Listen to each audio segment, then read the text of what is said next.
जी को तोड़ फोड़ जाते। तो एक वैष्णव आगरा में रहते थे, उन्होंने क्या किया, अपने ठाकुर जी की नित्य सेवा करते थे, अपने हाथ से ही करते थे। सुबह सुबह 3 बजे उठ के स्नान ध्यान करके मटका लेके जाते, और आगरा में भी यमुना जी हैं, यमुना जी का जल अपने हाथों से भर के लाते, तब अपने ठाकुर जी को स्नान करा करके संध्या पूजन वंदन आदि सब करते थे। नित्य का उनका नियम था।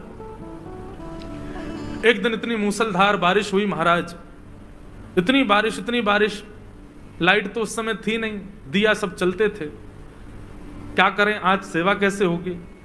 मन में विचार करने लगे, बोले अब तो हम जा ही नहीं पाएंगे, अब यमुना जल कैसे भर के लाएं, ठाकुर जी को स्नान कराना है, संभव ही नहीं हो पा रहा है।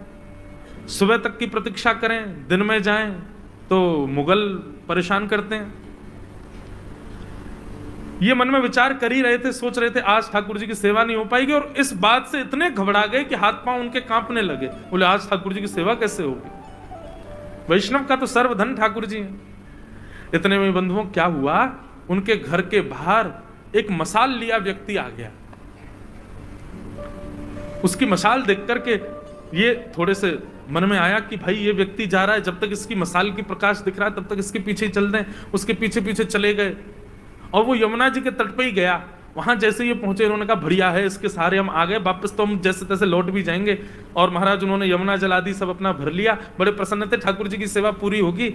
जैसे ही वापस जाने लगे तो मशाल वाला आगे चलने लगा और मार्ग दिखाता दिखाता उनके घर के पास तक तो गया, पर वो तो अपना आगे चला गया, ये अपने घर आ गए। बोले बड़ा बड़ा भला आदमी था भैया, अपने किसी काम से गया होगा, लेकिन इसकी मशाल ने हमारी सेवा पूरी करा दी।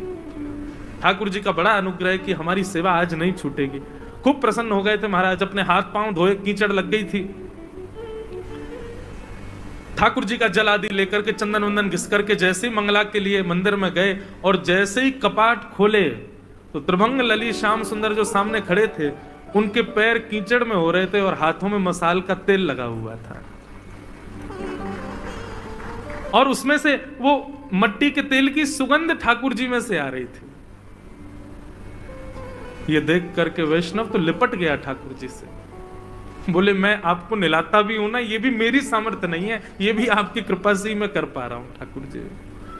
कहां मैं विचार करता हूं कि हम कर रहे हैं कुछ भी नहीं। आप एक बार ठाकुर जी को घर में पधरा करके सेवा का संकल्प लेते हो, आपने संकल्प नहीं लिया, ठाकुर जी संकल्प लेते हैं, इससे मुझे अपनी सेवा करवानी है। एक दिन भी विक्षेप आप करते हो तो ये मत सोचो कि आप व्यस्त थे इसलिए हुआ। आज ठाकुर जी नाराज हैं हमसे, इसीलिए अपनी सेवा नहीं करा रहे हैं।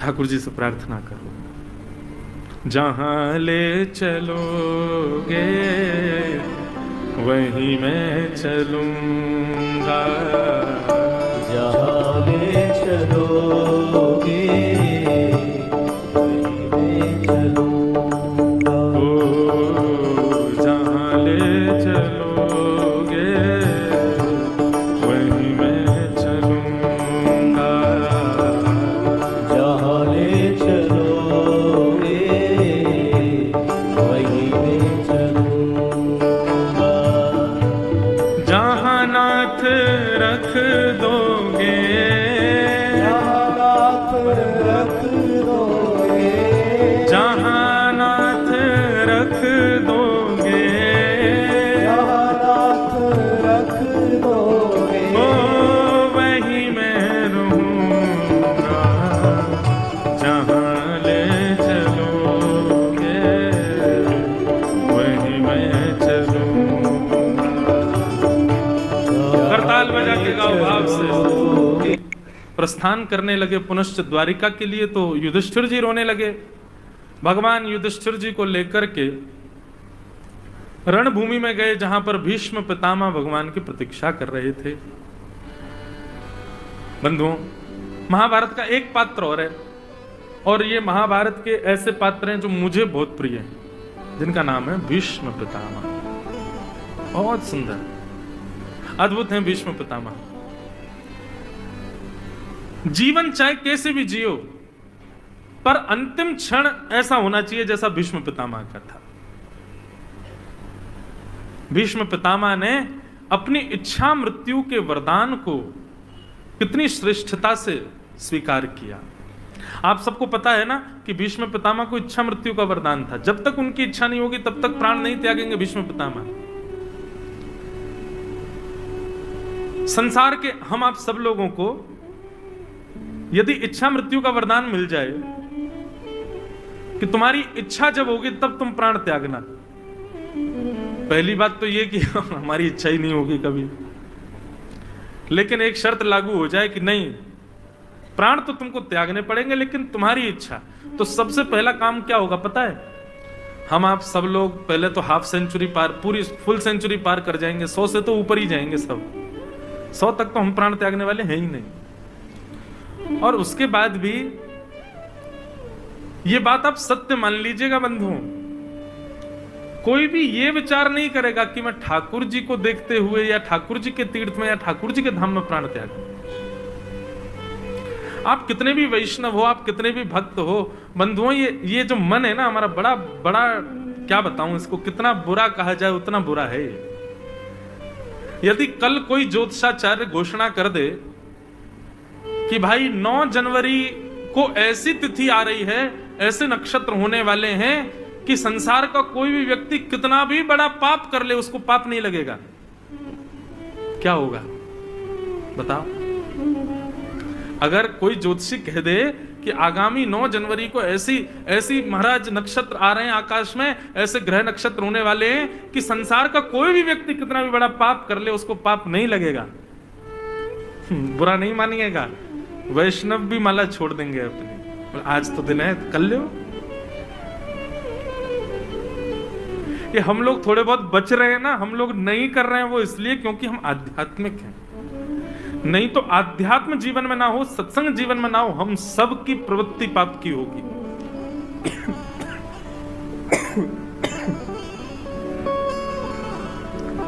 मानव का स्वभाव जन्य पाप है।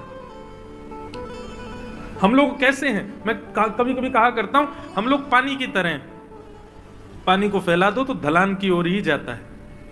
हम लोग भी ऐसे हैं, हमको खुली छूट मिल जाए तो हम वहीं लुढ़केंगे जहां पर ढलान हो, जहां पे पाप हो रहे हो। पानी को ऊपर चढ़ाने के लिए तो मोटर लगानी पड़ती है, ये कथा रूपी मोटर, सत्संग रूपी मोटर इसीलिए तो चलाई जाती है ताकि हम ऊपर उठें, नहीं तो हमारी स्थिति तो नीचे जाने की ही है।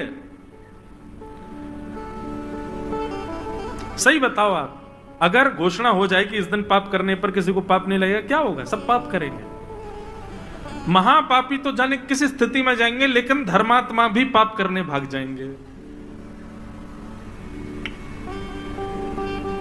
जिस प्रकार नवरात्रि में नॉनवेज नहीं खाते लोग, नवरात्रि में गंदी चीज नहीं करते, मंगलवार के दिन कुछ गलत खाते पीते नहीं, क्यों? मंगलवार है भाई। अच्छा, बाकी के दिन हनुमान जी का कोई प्रताप नहीं, खूब खाओ, बस मंगलवार के दिन हनुमान जी देख रहे हैं। बड़े विचित्र हैं भैया हम मानव। हम कभी कभी ठाकुर जी भी कहते तो होंगे यार ये क्या बनाया मैंने मानव को, अपनी स्थिति के अनुसार सब बना लेता है, मेंटेन करके रखता है। अब रहे सहे व्रत आए थे हमारे जीवन में कि व्रत किया करो, एकादशी का व्रत अभी आ रही है एकादशी, और सोमवार के व्रत आदि आदि व्रत होते हैं, प्रदोष के, शंकर जी को मानने वाले प्रदोष के व्रत करते हैं। व्रत के दिन क्या कहते हैं, बोले भैया फलाहार करो, ज्यादा भूख लगे तो, नहीं तो अन्न का सेवन नहीं करना चाहिए। हम लोगों ने इन्वेंशन कर दिया कुटू का, अल्ले कुटू की पकौड़ी, कुटू की कचौड़ी, कुटू की पूड़ी, आलू की जे सब्जी, और इतनी सारी लोग डोसा तक बनाते हैं कुटू का। किसी भी रूप में हम लोग रह ना जाएं। ऐसे ऐसे वेरिएशंस, और जहां पे भोजन वगैरह ज्यादा प्रिय होता है वहां तो वेरिएशंस की महाराज खदान होती है। और एक बात बताएं, भोजन में वेरिएशन तो फिर मारवाड़ियों के यहीं मिलते हैं।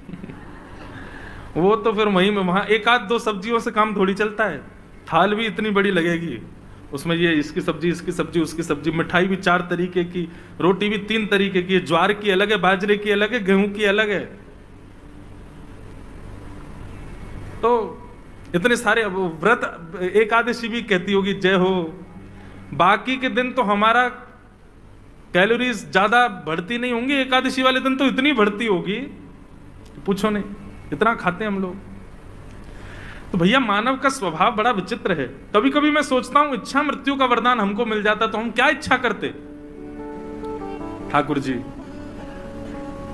आप कह रहे हैं कि जैसी तुम इच्छा करोगे उसी स्थिति में तुम्हारी मृत्यु होगी, तो हम लोग ऐसे हैं, हम सोच लेते स्विट्जरलैंड में 500 एकड़ जमीन हो, उस 500 एकड़ जमीन में बढ़िया स्विमिंग पूल हो, चारों तरफ बगीचा, भगवान बोले अरे घर वर नहीं बनाना है, बस इच्छा मृत्यु। बोले वही तो बता रहा हूं, 500 एकड़ जमीन हो, उसमें भी एक स्विमिंग पूल हो, आगे बढ़िया मैदान हो, बढ़िया सुंदर बड़ी बड़ी गाड़ियां मेरे पास खड़ी हों, घर मेरे ही नाम हो, उसी घर के बढ़िया सुंदर कक्ष के मखमल के गद्दे पर मलमल की चादर ओढ़े ओढ़े हुए मेरे प्राण निकले। ठाकुर जी, ठाकुर जी कितना चतुर है, देख इच्छा मृत्यु करी, लेकिन इच्छा मृत्यु के लिए ठाकुर जी 500 एकड़ जमीन दिलवानी पड़ेगी, उसमें घर बनवाना पड़ेगा, उसमें ये सब व्यवस्था करनी पड़ी, तब प्राण त्यागूंगा। हम तो ऐसे हैं भैया।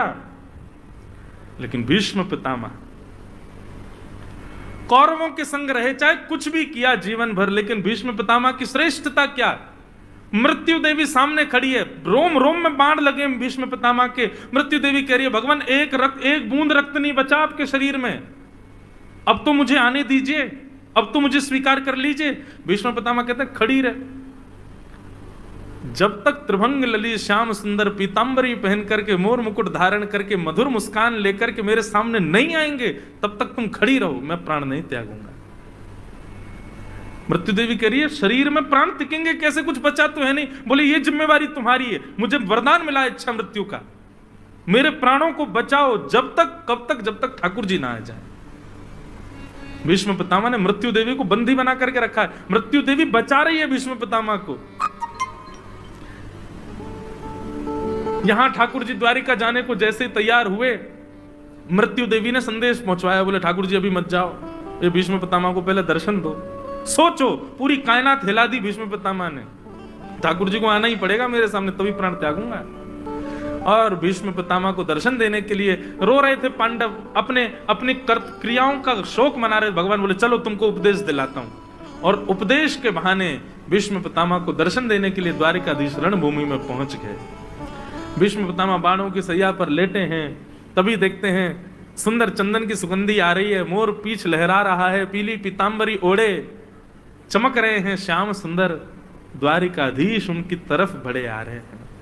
भीष्म पितामह को अपने रोम रोम में लगे बाण का कष्ट नहीं हो रहा है, हृदय प्रसन्न हो रहा है, नेत्रों में अश्रु बह रहे हैं कि मेरे श्याम सुंदर आ रहे हैं। ठाकुर जी सामने आकर के खड़े हो गए। बंधु मृत्यु हो तो ऐसी, आप हमारी एक बात मानिए बंधु, आज से ठाकुर जी से सब मांगना बंद करो, बस एक वस्तु मांगो।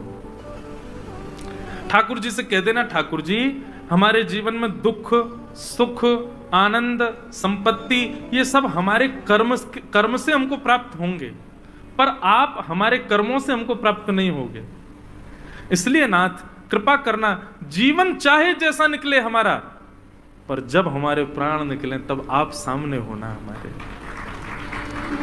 आज से बंधु अब समय नहीं है हमारे पास।